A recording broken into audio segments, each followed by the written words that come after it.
Hi, so for this session, we will be completing the square and practicing that skill, but using examples that involve fractions. So it's the same process except we have fractions to work with, and sometimes students find it a bit more complicated, but if you are okay with your fraction skills, then you shouldn't have a problem. Now, before we start, I just want to cover one important skill, and that is a problem like this. Now, if you have in this case a fraction, you've got 2 on top, 3 on the bottom, and a square on the outside, or a power on the outside. This is actually saying 2 over 3 times 2 over 3. Okay, which will give you 2 times 2 is 4, and 3 times 3 is 9. Now, the other way of doing this is using the index law. So the index law states if you have a power on the outside of the bracket, it is multiplied with every power on the inside.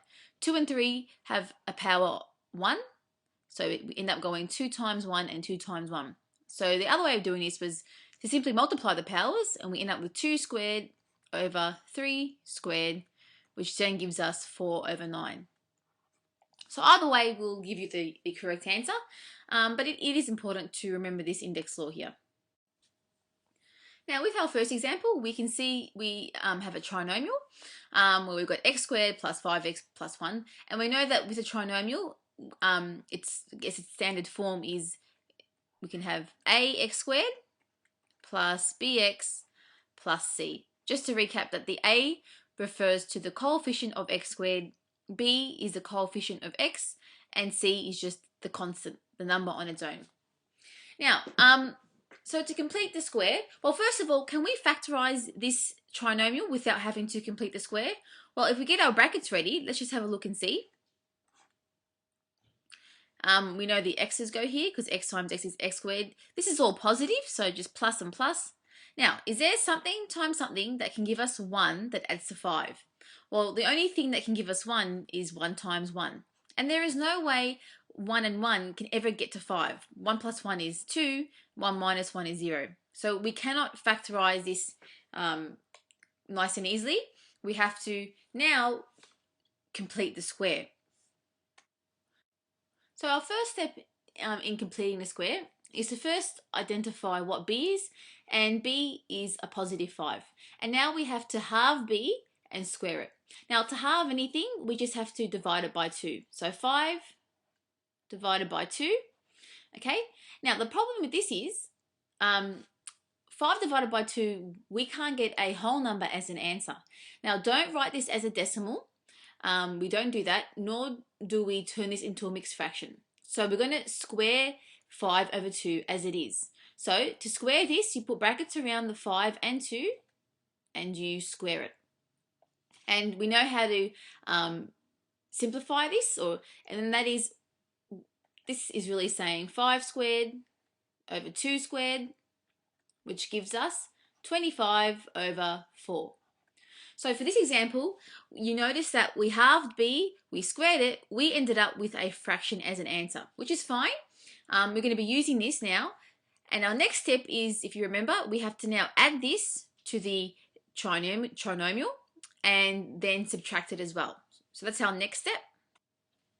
So now our next step is to add b that we have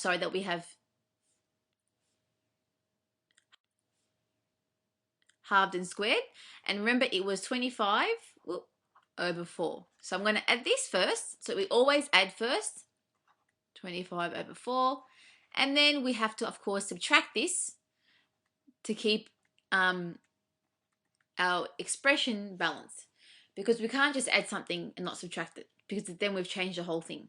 Okay, so I've put in a different color what we've added and what we've subtracted. And now, if you remember the next step, we have to group the first 3 terms, and this here will give us a perfect square. The negative 25 over 4 plus 1, we can use our fraction skills to work that out. But first, let's factorize what we have grouped here. Now, because we have half b and square it and added it on, this will give us a perfect square. Okay, so we're going to have x, because it's a positive here, we have a plus, something squared. Now remember, the fast way to figure out what goes here is, what was half of b? Half of b was, well, 5 divided by 2. And that's what goes in there. It's always a half of b that is the number that goes in here. And now with minus 25 plus 1, well, using our fraction skills, we've got minus 25 over 4 plus, well, 1 is really over 1. To get the same denominators, we simply multiply top and bottom by 4. So we end up with 4 over 4. And minus 25 plus 4 will leave us with negative 21. So we have x plus 5 over 2 squared minus 25 plus 4. Now see how this negative is sort of sitting in the middle? You can actually say it belongs to the top in this when working it out. So minus 25 plus 4 is minus 21 over 4. Okay, and this part here, if you remember what this part is called, and this is the turning point form. And just to highlight, it will be used later on when drawing parabolas. So start recognizing the turning point form, where you have a squared, brackets in this case, and you could have a minus or a plus and a number here.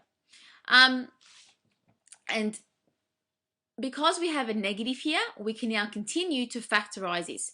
If this was a plus, just say, we couldn't factorize it. And that's telling us that this parabola will have no x-intercepts. Of course, that there's a positive here as well, but we'll look at this more later on.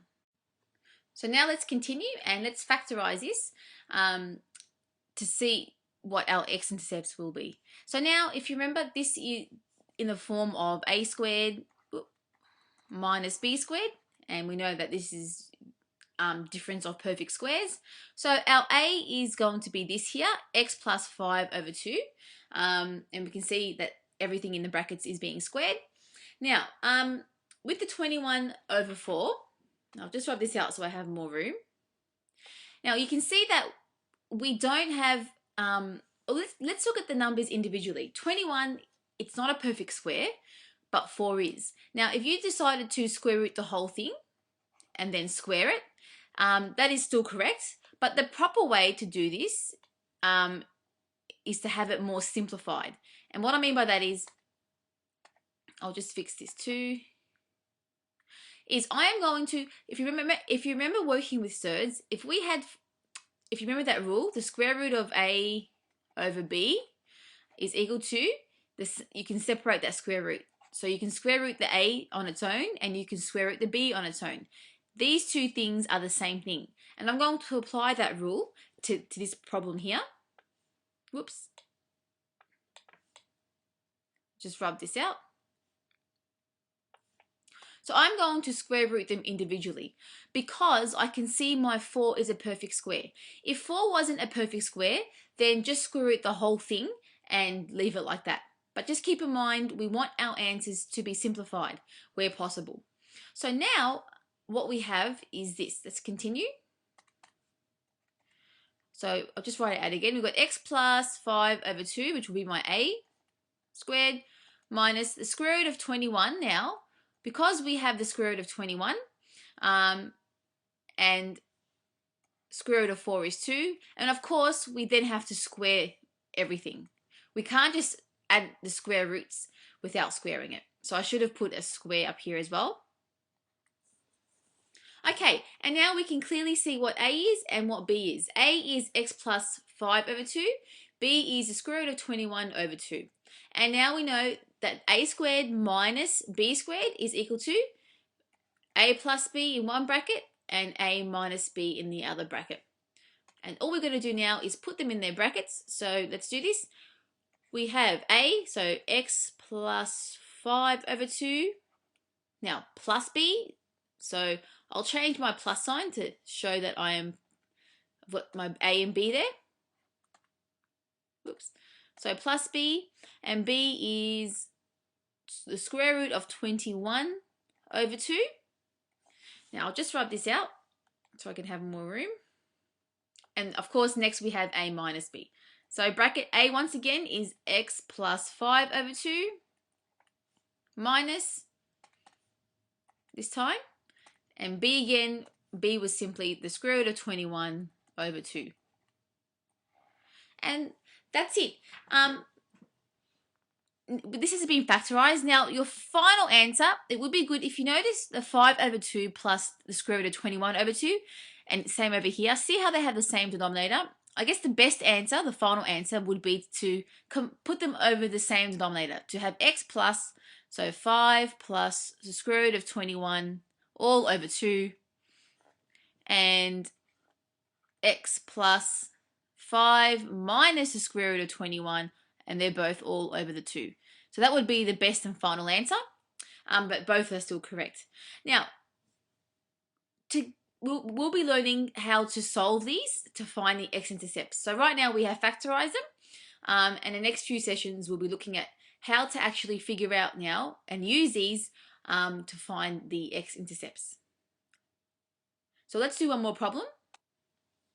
Okay, for our next example, so let's see what b is. We can see that b is equal to a positive 3, so we have to halve b, so 3 divided by 2, and of course we have to square it. And we can see that 3 divided by 2 won't give us a whole number, but that's fine. Using our knowledge, we end up with 9 over 4. So 3 squared and 2 squared, 9 over 4. So there it is. So now I have to add this to my expression and of course subtract it. So our next step will be, so we've added the 9 over 4 and also subtracted it into our expression. So it's in different colors so you can see. And of course this will just cancel out and we end up with what we started off with. Now the whole point of this, we know now, we group the first 3 terms together, and this part here will give us a perfect square because we had half b, squared it and added it on. And we can just simplify the rest of it. So we know this part here will be in the form of x. There's a plus here, so plus, we're going to have bracket and a squared, and the number that goes here is half of b. So there's b, the 3. What's half of that? It's 3 divided by 2, and we're done. Now minus 9 over 4 plus a half. Using our fraction skills, minus 9 over 4. Well, we have a 2 on the bottom, so times by 2 and times by 2 to get the same denominator. So we end up with plus 2 over 4. And just quickly, minus 9 plus 2 will give us negative 7. So we finally have x plus 3 over 2 squared minus 7 over 4. Okay, and it's telling us, and this negative is telling us this whole number here, this fraction, which is also a decimal, is negative. Now, we can see we have a negative, so it's almost in the form of a squared minus b squared. But the problem is 7 and 4 are not squared. And once again, you notice that 4 on the bottom is a perfect square. So instead of square rooting the whole thing, 7 over 4, I will square root them separately, because the square root of 4 will give me 2. And of course we have to then square both of them,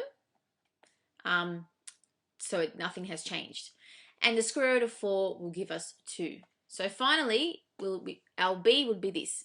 So x plus 3 over 2 squared, so that's our a there, minus the square root of 7, and the square root of 4 is 2, and they're both being squared. Okay, so that's our a here, and that's our b, and now we know what we do next, and that is we end up with a plus b in one bracket and a minus b in the other bracket. So let's do that.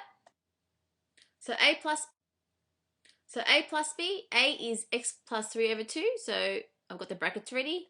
So x plus 3 over 2 plus b, and b is the square root of 7 over 2. And next we have, once again, a minus b. So x plus 3 over 2, which is a, minus b, so minus the square root of 7 over 2. Okay, and we have factorized this. But of course, once again, you notice we have 2 and 2, and that's the same number for our denominator. So the final answer, we can write it like this. X plus 3 plus the square root of 7, and they're both, 7, and they're both over 2. I'll just fix that up. And bracket, our next bracket, we have x plus This time they're both over 2, but we have 3 minus the square root of 7. And there's a difference there. And that would be our final answer. So we have factorized this, and once again, this shows us what the x-intercepts are. Thank you.